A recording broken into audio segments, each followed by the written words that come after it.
Is mag-ano tayo, maghawan tayo ng ating mga tanan, guys. Yan. Malago na yung ating kamuting kahoy.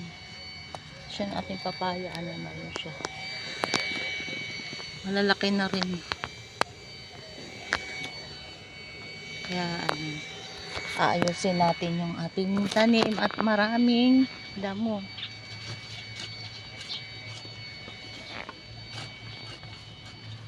So yung papaya natin, tinapangan siya ng damo.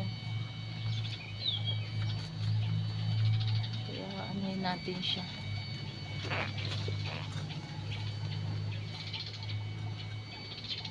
Ito siya ng lupa. Para tumaba ba. Ito yung tinanim ko nung tag-init. Nabansot kaya tingin mo kakaano lang kasi kakaulan lang. Nagaganda lang ng puno niya, guys. Hindi na ba yun?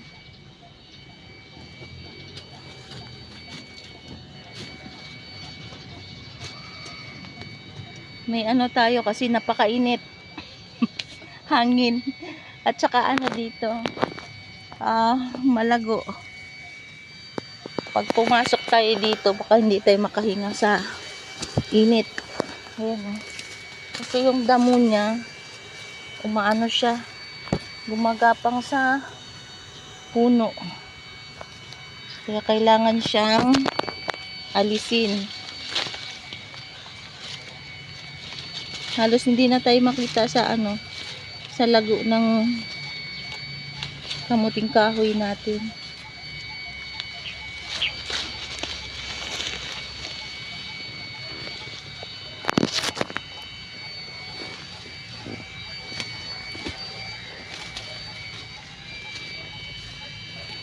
Naagad ko siya ng linis kasi ang bilis bumaba ng damo. Pag naanuhan yung mga kamuting kahoy, baka pag umulan ng malakas mabali.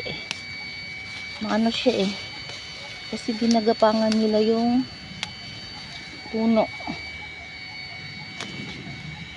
Kaya ganyan yung magtanim, guys. Kailangan mo ring linisin kasi pag hindi mo nilinis, mamamatay din siya sa damo. Hindi mo tinatanggalan ng damo. Kaya kailangan linisin mo talaga. Kaya hindi na ako makakapasok dito sa loob. Kaya napakasukal na.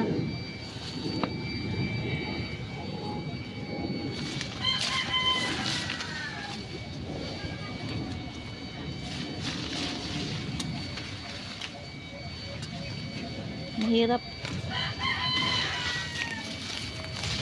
Kaya pag dati nung mga bata kami, pag naglalaro kami, dito kami nagtatago sa mga tanim, kamuting kahoyan, kasi hindi ka makikita kaagad dito sa lago ng dahon niya.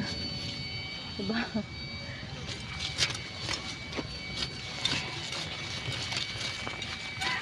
Tsaka inabot na rin tayo ng tanghali, ang init na. Hindi na tayo halos makahinga. Tsaka ang ginagawa ko naman, guys, magdadamo, tapos pag napapagod pahinga, lang ba, dahan-dahan lang para hindi naman masyadong nakakapagod. Tapos yung aking mga kamuting baging, ang tataba ng dahon ng kamuti. Yun nga, gumapang din dito sa sa kamuting kahoy. Ang lalapad ng dahon niya, guys. Ang laki ng bunga nito. Yung ating papaya, naanuhan na ng damo. Hindi na ako makahinga, guys. Mamaya naman, pahinga muna ako. Bye-bye muna. Bye, guys. Pawis na ako. Bye. Hingal na hingal pa.